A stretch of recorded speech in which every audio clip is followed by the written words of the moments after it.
Bullseye. Officers in need of assistance. Officers in need of assistance.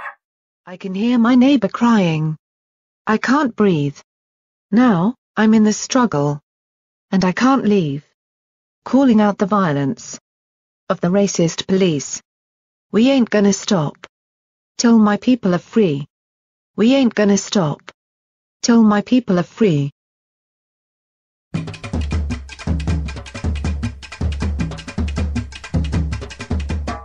Here is more interesting information about our melanated people. Brought to you by John Henry Media Network that may pique your interest enough to do your own research. To find out more facts that we may have not have uncovered in our quest to provide you with a brief synopsis of historically factual data concerning the greatness of our melanated people of color. Contact us today to find out how to properly submit your own little-known and valuable information to assist in giving our future generations an increased understanding to help develop an elevated sense of self, so that your new and verified researched material may be heard by millions today.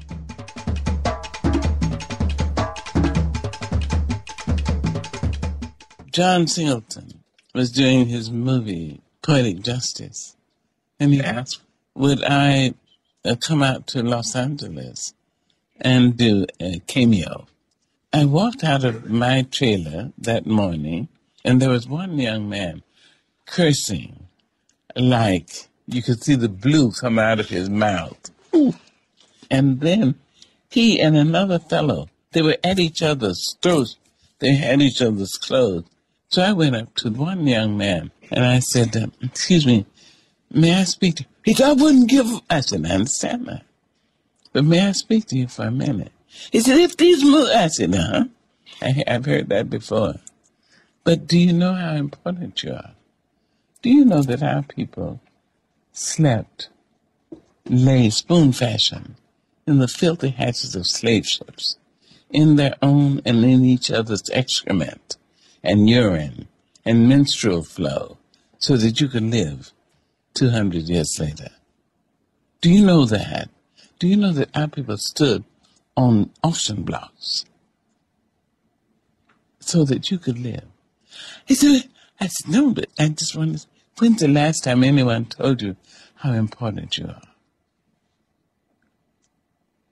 And he started the tears started to come out. I had no Kleenex or anything, so I just wiped his face with my hands and talked to him. And Miss Janet Jackson came.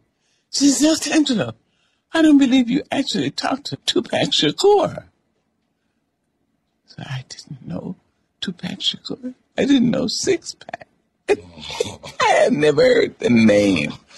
Because in my life and my age group, you understand, I didn't know that. Tupac's mother wrote me a letter. She said her son had called her right after I had spoken to him. And she wanted to thank me. She said, you may have saved his life. And I thank you, Dr. Angelo. In that one story, she painted a more human picture of him than the entire media did during his career, you know. People were afraid of Tupac. The media made him like he was a scary thing. Get your message or business promoted on John Henry Media Network. Make contact today. Use this email address, jahu.enterprises@yahoo.com. That's jahu.enterprises@yahoo.com. Again, that's jahu.enterprises@yahoo.com. For specific details on submitting your audio to make it happen, it will be aired on our very next episode for a small donation of your choice. So let's make it happen right now.